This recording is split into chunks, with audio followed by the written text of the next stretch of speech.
grands projets comme le projet d'extension et de modernisation de la station d'épuration des eaux usées de Cambérène. Donc le projet de dépollution de la Bédane.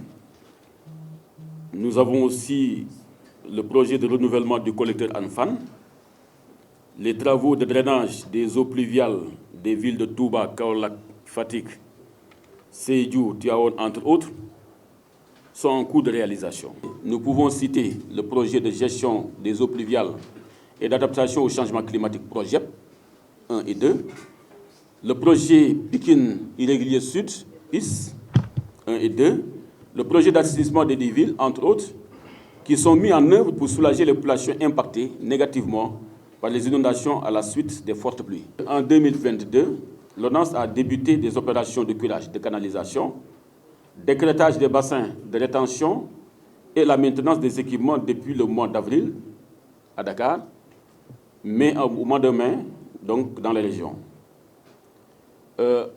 Dans son patrimoine, l'ONAS gère 313 km de réseau d'eau pluviale, une centaine de stations de pompage d'eau pluviale, mobiles comme fixes, dont la fonctionnalité est assurée 24 heures sur 24.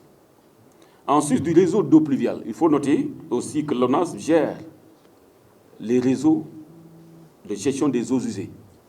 Il convient de noter, dans la mise en œuvre de ces opérations, un certain nombre de contraintes majeures sur lesquelles il est important que nous allons y insister pour comprendre évidemment la problématique de l'assainissement au Sénégal.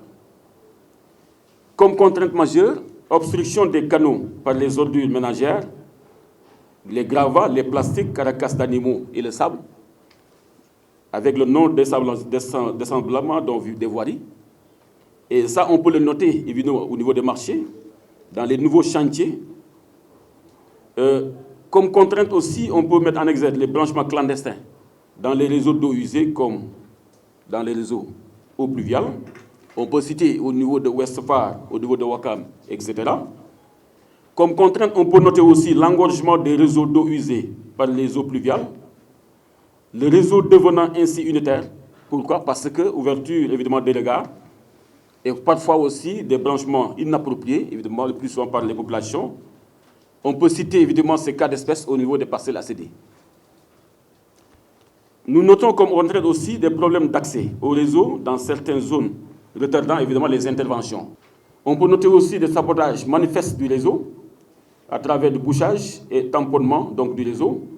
Le plus souvent, on peut, vous avez été au courant évidemment de quelques actes de sabotage à Pikine Technopole l'année dernière, à Thiès tout récemment, à Fatick, à Grand Yoff. Donc pour ne citer que cela, des comportements inappropriés de population. Parfois aussi, c'est des comportements qui sont dus tout simplement à l'inconscience. Et là, je crois qu'il faut le noter.